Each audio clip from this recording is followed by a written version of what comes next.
somo fupi linaloelezea ni kwa nini mtu aking'atwa na mbu wakati wa mchana haugui malaria, lakini aking'atwa na mbu wakati wa usiku anaumwa malaria. Karibu tujifunze kwa pamoja. Jina langu linaitwa Kemen. Hapa kinasababisha mtu anayeng'atwa na mbu wakati wa usiku kuumwa malaria, lakini mtu anayeng'atwa na mbu wakati wa mchana kutokuumwa malaria, ni kwamba kuna aina zaidi ya moja za mbu. Mbu wote hawafanani duniani. Kwa hiyo hata hivi imeshathibitishwa kisayansi kwamba mbu wanaokung'ata wakati wa usiku na kusababisha malaria sio wale mbu wanaokung'ata wakati wa mchana na kutokusababisha malaria. Inamaanisha kwamba ikiwa wale mbu wanaokung'ata wakati wa usiku na kusababisha malaria wakikung'ata pia wakati wa mchana, wanaweza kusababisha malaria.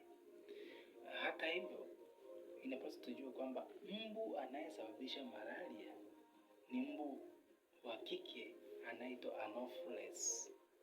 Anopheles, mbu wa kike, ndiye anayesababisha malaria kwa sababu anabeba vimelea vinavyoitwa Plasmodium vinavyokaa kwenye tumbo lake, ambavyo akikung'ata anakuachia, vinaingia kwenye mfumo wako wa damu na kusababisha ugonjwa wa malaria.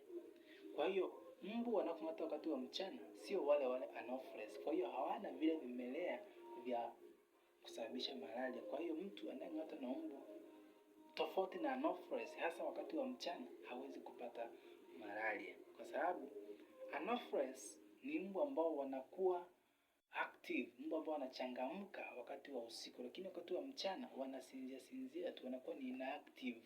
Kwa hiyo hawezi kung'ata mtu na kusababisha madhara kama hayo ya kuambukiza ugonjwa wa malaria. Kwa hiyo cha kuelewa ni kwamba mbu wanaokung'ata wakati wa usiku na kusababisha malaria ni tofauti na wale mbu wanaokung'ata wakati wa mchana na kutokusababisha malaria. Wakati wa usiku, mbu aina wa Anopheles ambao wanasababisha malaria wanakuwa active, wanakuwa wamechangamka, kwa hiyo wanang'ata sana watu kwa ajili ya kujipatia chakula ambacho ni damu ya binadamu. Lakini wakati wa mchana, wale Anopheles wanakuwa ni kama wamesinzia, wanalala, kwa hiyo hawezi kung'ata mtu na kusababisha malaria, isipokuwa wanakuwepo mbu wengine, aina nyingine, ambao hata hivyo hao hawana vimelea vile vya kusababisha malaria. Kwa hiyo hata kama wakikung'ata hauwezi ukapata malaria. Asante kwa kunisikiliza. Nilipotangulia kusema ninaitwa Evans, au unaweza kuniita Kemen. Nikukaribisha katika kushare na kusubscribe, comment chochote hapo chini. Nikukaribisha pia katika siku nyingine tutaendelea kushare na kujifunza masomo mbalimbali mazuri ya kutuelimisha.